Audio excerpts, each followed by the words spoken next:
May my life be guided by your light as the tree grows forth from the root. Hello world, welcome back. Join me on this meadow to reflect on the nature of this Taurus New Moon and the coming moon cycle which it brings. Because whenever we think about new moons, we should never forget that it's not just one specific moment in time, this day, today, Sunday, the 27th of April, where we have that energy, but that the energy of a moon cycle is the energy that will move forward over the coming cycle. The entire lunation cycle up ahead carries the energetic seed of this very moment. And even though we are in grounded, sensual, embodied, calm Taurus, ideally, it's a very potent moon cycle ahead. In the recent video I spoke about Venus and Saturn a lot, and they hold so much significance also for this coming cycle because of course Venus is the ruler of Taurus. So for the new moon in Taurus we look to where Venus is. Finding Venus with Saturn at the end part of a retrograde in a way. Right, she's moving forward again. She's a bright, bright morning star now. Go out before sunrise, you can see her brighter than at any other point in her cycle right now, at least for the morning star, right? From now on, she'll get dimmer and dimmer. It'll take until November until she slips past the sun and the horizon again. But in these few days right now, it's her brightest moment. It's a big new beginning of the Venus cycle. So that's significant, and I want to focus on that. And at the same time, of course, today, yesterday, this weekend, Saturday, Sunday, was the last exact opposition of Mars and Pluto, which is also so big and significant. So what this deeper energy of the moon cycle carries is in both ways the Mars and Venus cycle, also remembering Mars is the ruler of Aries, so the cycle, the season we just came out of, but also the traditional ruler of Scorpio, where we will have the Scorpio Full Moon in 2 weeks, which is so significant and so spiritually important. And we'll get to that also in a moment. It's a Wesak Full Moon. So in this time of the year always, Aries, Taurus, there's a lot of back and forth between Mars and Venus. And then it's even more significant and interesting and important to keep attention and awareness of where we are in both of their respective cycles. Anyhow, part of this new moon is of course so much about initiating us into a new cycle of embodied presence, of a sense of stability and peace and trust within our body, our resources, our money, our food, our health. Right, it's the inner side of Venus, the relationship to the inner side, not the Libra, the outer, the one-on-one relationships, but the inner part of Venus. Material security, embodied presence, grounded, practical, steady, committed. I don't want to say stubborn because that is also misunderstanding the depth of commitment it takes, and that Taurus people or Taurus energy can carry so strongly into the field of really pulling something through to the very end, of sticking with things, of not giving up, of taking the slow and long path and trusting it. Slow and steady wins the race, and Taurus knows that. So the entire Taurus season is so much about this. But then, of course, we're not just in any given year. We're in highly potent times where I would say 2025 is together with 2020 and also the 2 years to come, 3 years to come now, such crucial moments for humanity, where it's really about this big collective initiation and collective awakening, but where the forces of materialism, which can be a shadow side of Taurus, are very, very strong. And they don't want that, of course. So there is the depth of illumination in matter also found in the Taurus archetype. Taurus is the mother of all forms. Cancer is the watery, spiritual, energetic, emotional part of Mother and the great Mother Goddess. That is really Cancer. But the creation and creator of form is said to come through Taurus, and the environmental energy that Taurus carries, the strongest.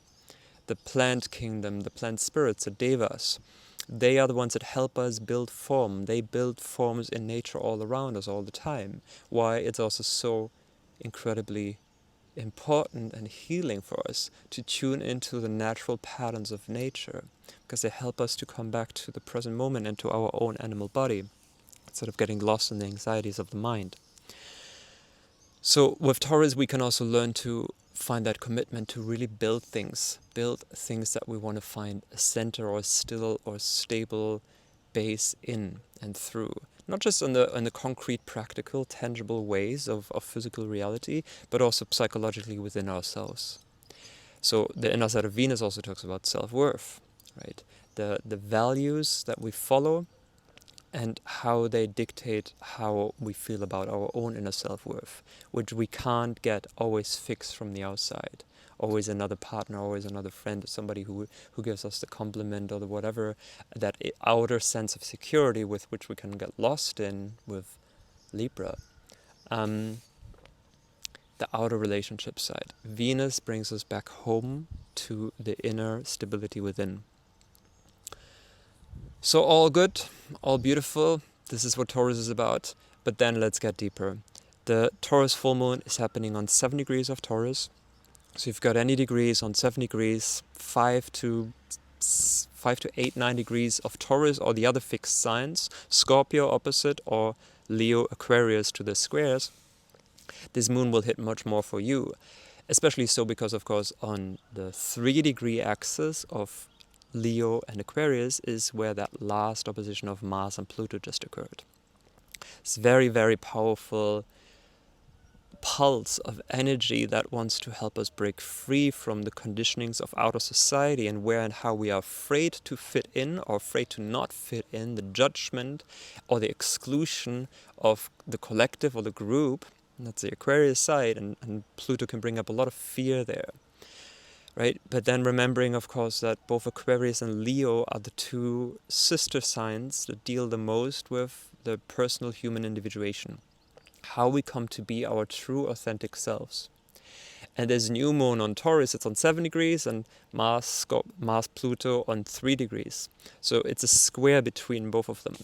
It's already past, the sun and moon are already further ahead, but still it's baked into the field for this coming moon cycle as well.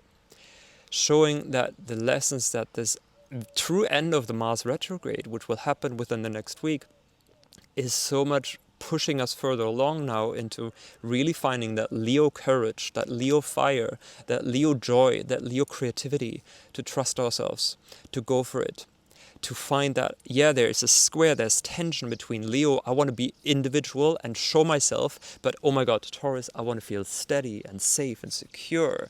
And this is also where the Taurus side of sticking with things that are known and the resistance to change or the resistance to spontaneous new impulses comes in, because it can undermine that inner feeling of safety. So that's the natural square between Taurus and Leo. I need to individuate myself. I need to become truly, authentically and fully, honestly myself, Leo. But I need to find stability and safety within. And the old forms can offer so much security. And then the other side of Aquarius, of where and how do I fit into the society, and where do I fit in by not being like anybody else, but by being really authentically myself, even if it doesn't please others, because that's where we can get lost with Leo, the applause, the attention, the likes, whatever, where we mold and shape and form ourselves and our expressions so that they're not coming authentically from the heart, Leo, but are an expression of wanting to please and wanting to be seen and getting the admiration or getting the gratitude or getting the social acceptance. So that's where the drama and the acting of Leo can come out, right? The mask of Leo, the fragility of the ego, where we all play a bit. We all do that. But Aquarius is asking us, can you also be true to yourself when nobody gives you applause? When you don't fit into the current social norm? When you're a weirdo, an eccentric, an outsider? When you're far ahead of your time? Or maybe from some other time in the past? And don't feel like you're getting that. Can you still stay centered in your heart and be true to yourself without dissociating, which is the shadow side of Aquarius, and bringing that fully to the table? And that's, of course, the deeper lesson of Leo again, self-love. to truly love ourselves the way that we are, which I also talked about in the Venus Saturn video. So anyhow, it's the last week of Mars retrograde. Mars retrograde has been over for quite a while, but within the next week, by next Saturday, Sunday, so in pretty much exactly 7 days, Mars will cross 5, 6, and then into 7 degrees of Leo, which is where he began his retrograde journey. So this is really the culmination now of that new cycle, of that Mars energy, to give us that push, that give us that courage, to give us that lion's roar, and to do the things that bring us joy, to do the things that feel natural to us. Which is another thing of Taurus, to do what feels natural and to do what feels like it can bring an inner sense of contentment, just because it's a beautiful, sensual feeling within myself, and to not getting lost too much in the mind. Anyhow, the Mars-Pluto opposition also shows where and how we project onto the outer reality patterns of where and how we feel like we can't be ourselves. We have to hide. We have to play a mask, where the feeling of powerlessness in regards to being inauthentic gets projected out onto the world or to the other, most likely relationships, right? Our significant others, our family, friends, colleagues, whatever, or the greater collective whole. Aquarius, it's also the great collective whole, right? Because of this thing in society or that thing in society, I can't live my life and I can't be independent and have my own true agency, Leo, because they are doing this, right? Or my partner does this. And it's a shadow, that's a Pluto energy, of an unconsciousness in regards to the true depth of our own power and our own agency. And yeah, we tend to project that out a lot. And so this Mars-Pluto oppositions, they always bring up a lot of fire, a lot of rage also, because the material can be so potent and can be so intense that it's hard to sit with it and to integrate it and to accept it as part of myself. And so one can spit it out. That bitter poison, right? That nasty, burning, acidic poison out into the world. The anger, the hate, the jealousy, whatever it might be. The evil eye that we give other people. The unconscious curses that we lay onto other people. And so Mars-Pluto has been so much about reintegrating that and realizing nobody else is truly responsible for the way that you feel powerless. Yeah, you can be stuck in a situation, and we have to become very, very conscious and very, very, very cautious here also with seeing where and how do we victimize ourselves. That's a Venus and Saturn and Pisces energy. Versus where and how do we have agency and control and responsibility. So please, no victim shaming, right? No guilt tripping. To see that, yeah, it's maybe not your fault. You're not guilty for ending up in a relationship which is not healthy, for example, in a narcissistic partnership. But it's your responsibility to get out of it, right? So to not turn it around and see like, oh, but you must take agency, so you should be. It's your fault that you got into that. It's like, or that you were. Even worse things, abused, right? Pluto can bring up very strong issues of power and powerlessness and trauma that it brings. And so not to go into victim shaming or guilt tripping, neither ourselves nor others, which is happening so much in the new age bubble, because it's like, oh, you create your own reality, blah, blah, blah. But being aware that we still have our own agency and our own responsibility to get out of the situations which are harmful for us, right? So much of this is Mars-Pluto energy, and it has so much to do with embracing the true depth of our desires and really living up to them and not shying away from them because they can also feel overpowering. Oh no, there's something deep within me and it wants and needs the expression, Leo, but I'm afraid of it. It's this black hole in the psyche that feels like every time I approach it, it's going to consume me.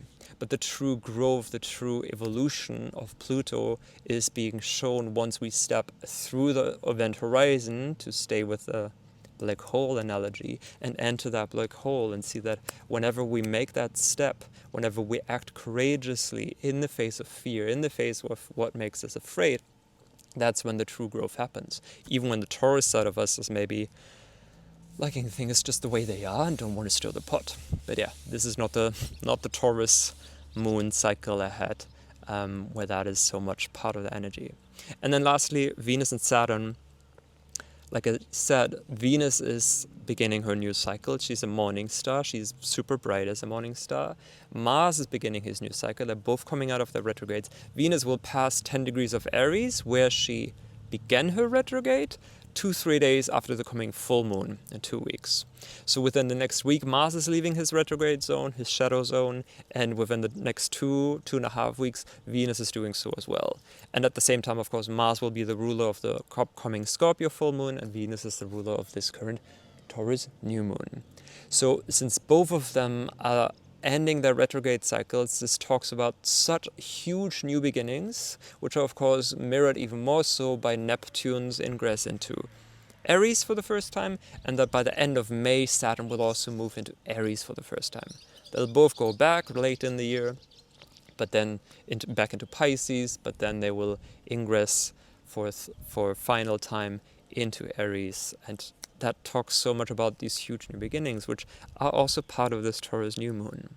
So it's about finding ways of where and how we can work with our own inner nature in attunement to the natural forces around us, working with the devas of the plant kingdom, if you like, working with plant allies, working with the natural environment in a way that can support us so that our visions and our true desires Mars of how to be authentic, how to be expressive with joy and creativity from the heart, all the Leo side, can come out.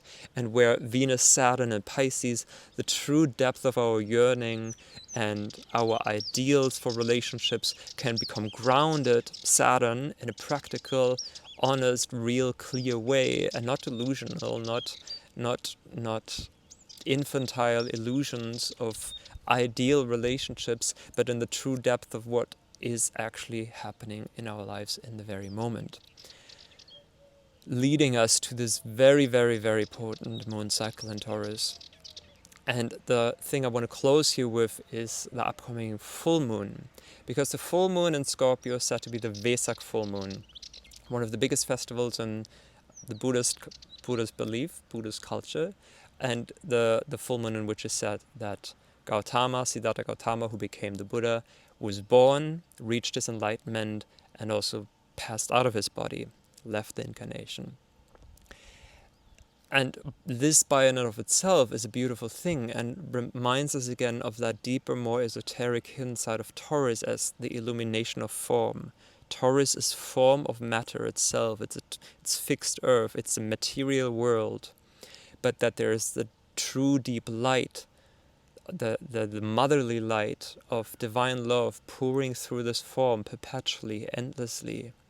And that behind all of this, there's the eternal, immanent presence of infinity that Siddhartha Gautama deeply tapped into. He realized life is suffering. That's the Scorpio side. There's always the ups and downs. There's always the shadow. But that behind all of this, there's something deeper. There's something transcendental, but which nature and form is not trapping us so much in this cycle of death and rebirth, of samsara, but that it's also the gateway to the illumination. And the illumination in the Buddhist belief happens so much in and through that Taurus full moon. And then maybe some of you are aware of her or know of her, this author called Alice Bailey, which is like from a century ago, a student of Blavatsky, and her teachings, or the teachings that came through her from Tibetan master named Dwaj Khul, correspond the Wesak festival to this very important moment every year where the Great White Brotherhood, the spiritual hierarchy, is coming together. So the spiritual masters are what in New Age terms is sometimes called the ascendant masters, even though I've got like a lot of problems with that term. But that these higher forces, these angelic beings, if you like, or these true awakened world teachers, Jesus, Buddha, Christ, Muhammad, that there is a convergence and a meeting and an activations of their intelligence, And that in this year of 2025 is that every 100 years they meet for that these teachers or guides of humanity are meeting. I'm realizing I'm having a bit of struggle speaking these things out because they're so far out, and even with a lot of like friends or community members, I can't really speak so much about this because it's so far out and it's not everybody's kind of taste. So if you don't resonate with it, like just drop it, whatever, end the video here. It's interesting to observe. Anyhow, it's said that there's a sentimental conclave that happens every 100 years, and that's always in the 25th year of the century. So this year 2025, and especially around the Wesak full moon, is said that there is a conclave of these higher celestial intelligences that guide the process of humanity, that oversee the evolution of humankind and human consciousness, and that pay very close attention to what we're doing, how we're doing it, right? Especially on a societal level. How much do we choose to be of service to others or in service to self? How much are we working for these forces of materialism and of shadow and of ignorance and of darkness and of distraction and of divide and conquer? And how much are we working together with the light and the prayer and the trust and the peace that we want to foster in humanity and within ourselves? And so that in 2025 is said to be the sentimental conclave again, and where the Shamballa energy, the Shamballa impact, this true power of divinity is being discussed. I don't know if that is the right word. Calculated is neither the right word, but energetically tuned into for when and how this kind of force and energy can come more online and active in the world again, which, according to Alice Bailey and this material, has been said to be kind of absent from collective humanity since the fall of Atlantis, since Atlantean time. And that we're really at the end now of this huge cycle of humanity. Hence we also see these repetitions of Atlantean karma, whether that's playing with DNA, creating forms, creating artificial things with DNA, or all the other ways that we're playing God, right? All the other dark things which are being brought upon the world collectively. It's a repetition of that kind of karma, and where the Shambhala impact and the Wesak full moon are said to be these very spiritually charged moments in the year, every single year, but even more so in 2025. So I guess all I'm saying is to, if you feel aligned with this, if you feel a resonance with this at all, please do your own research, go deeper. If not, whatever, drop it. Take the baby, leave the bathwater. But if it does resonate with you, to maybe come into greater consciousness and alignment that, especially the times of the new and full moon, every single new and full moon, but especially so the full moon of Taurus Scorpio coming up in 2 weeks, is this very, very important moment in time to do offerings, to do prayer, to do ceremony, to come into alignment for this great unfoldment of peace and of the collective awakening of humanity. And so that these forces of materialism can maybe, that these friends and these teachers, which they are for humanity also, that their energy does not overtake us collectively, but that we can also cleanse our own eyes, cleanse our own gaze, and come back to the things that really matter. Right, Taurus, that really matter. Matter is a mother archetype, and in matter, through physical matter, through our deep, true embodiment in our bodies, we can come into resonance and awareness of this, like I said, divine unconditional love and light that shines through the force of nature, and where nature needs also our awareness, our help, our guardianship. Right? We're not here to save the earth or save nature. We're much more here to save ourselves, but still to come into greater guardianship, to learn and realize that we're all gardeners. We don't have claws. We've got soft hands. We're meant to garden. We're meant to plant trees, plant love, plant light. And I guess that's all I wanted to say for this full moon coming up, and all I had to say for this new moon today. It's exact Sunday at 8:30, around 8:30 p.m. Central UK time, so adjust for your current time zone, and Thank you so much for listening. See you next time. Bye bye.